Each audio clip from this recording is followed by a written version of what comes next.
What game do you think has had more players than any other? Fortnite, CSGO, League of Legends, maybe Dota? Those are all good guesses, but I was surprised to find out that another game claims to hold the record for most concurrent players. It's a game that claims to be the most played FPS in the world, and it's called Crossfire. You've probably never heard of it. It was developed and published by Smilegate, and a quick look at their website reveals that Crossfire has over 8 million concurrent users and 650 million registered players across 80 different countries. Well, it used to. I did some digging to find out more about this extremely popular game, and I was surprised to learn that it's pretty dead. The Crossfire subreddit has about 580 members. One post from 5 years ago asked the question, is the game dead or near dying? And users chimed in to confirm that it was indeed dying, and a few of them made it clear that they left the game for a superior FPS called CSGO. So how can a game that once held more concurrent players than Minecraft fall so far from grace? Well, let's take a look. Crossfire was originally released in China by Tencent Games back in 2007. We did a quick look at Tencent last year to explain how it's become the largest gaming company in the world that has stakes in many of the most popular games, like Fortnite, League of Legends, and even Call of Duty. They own Riot Games and part of Battlestate. They fully own Ring of Elysium and even own a part of PUBG. Interestingly, Tencent also owns the game with the second highest concurrent player count of all time, Dungeon Fighter Online. They have their hand in nearly everything, even though a lot of people don't realize it. A big part of their early success is due to Crossfire, which immediately took off in Asia upon its release. The game runs on the Lithtech Jupiter engine, which also powered the first 2 Fear games and Middle-earth: Shadow of Mordor. It's a very ugly game that was graphically outclassed by its peers, even back in 2007. CS 1.6 is a prettier and smoother game to be sure. Aesthetics aside though, the gameplay reveals that it was nothing but a Counter-Strike clone. Instead of terrorist and counter-terrorist, the game has 2 factions called Blacklist and Global Risk. It has many of the typical modes you'd expect from a first-person shooter, ranging from Team Deathmatch to Search and Destroy, which is just a different name for CS's bomb defusal.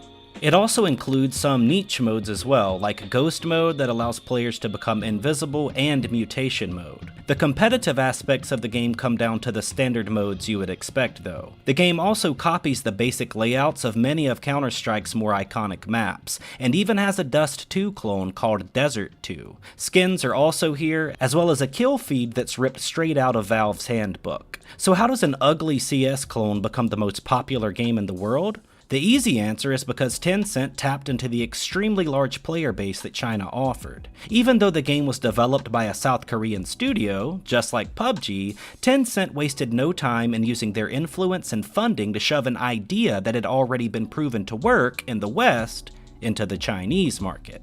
In 2013, Crossfire generated the equivalent of $1 billion US and 1.3 million in 2014. As of 2015, it had made 6.8 billion in total, even more than World of Warcraft, and by 2018, it had surpassed the $10 billion mark.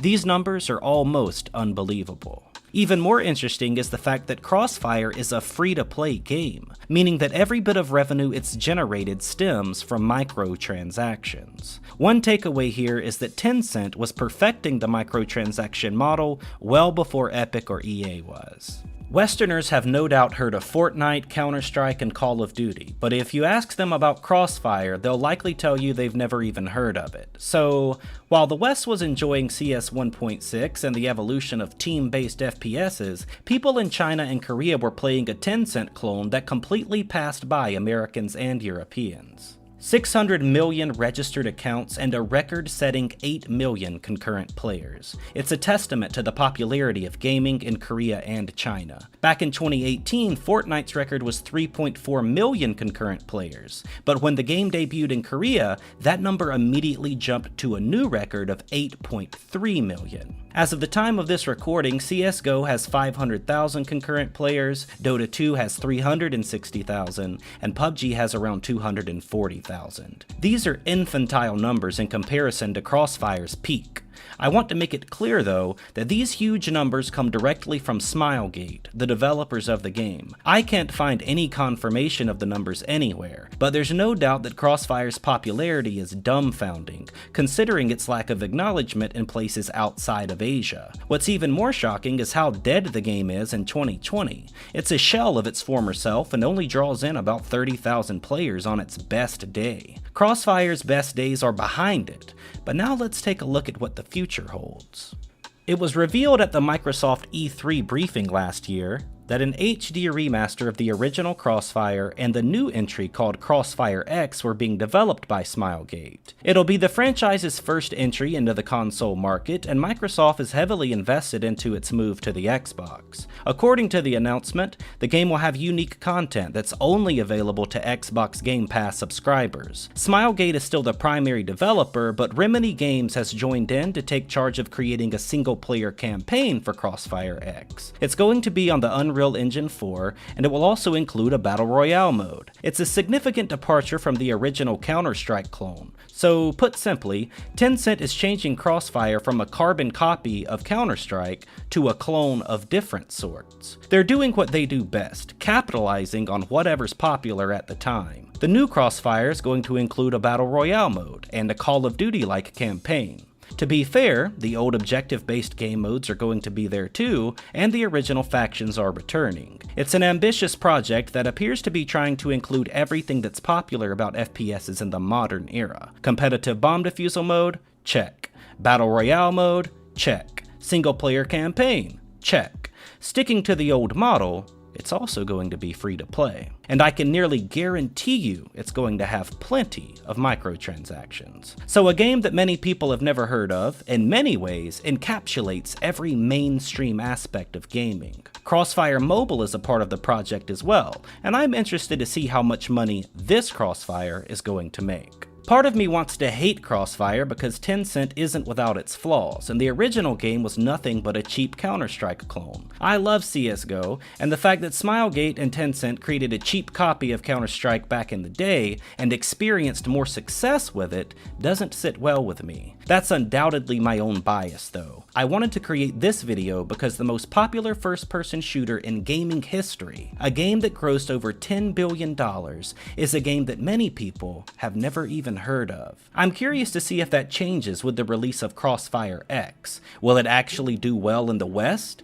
I'm not sure. The original game has been pretty dead for a few years at this point, and for those people that still play Crossfire, will they enjoy the new version? Remember that the Counter-Strike community did not like CSGO at first because it was such a big change from what they were used to. Crossfire is certainly going to be different. The original is 13 years old at this point, and you can play it with any potato PC you can get your hands on. It's ugly, and in my opinion, it isn't very good, but that doesn't change the fact that some people have been playing it for over a decade, so they might not enjoy the new version. I think what the devs and publisher are trying to do with Crossfire X doesn't involve the old fanbase though. Instead, they want to invite new players in, and the game being on console has the potential to attract a new Western market. We won't have to wait much longer to find out, as Crossfire X is slated for a 2020 release. I'll be keeping an eye on it to see what the future holds. Well, I hope you enjoyed this look at the biggest game you've never heard of. It's a representation of how different gaming is in different parts of the world, and it's another example of the mind-blowing size and influence of Tencent. Be sure to watch our Tencent video if you haven't already, by the way,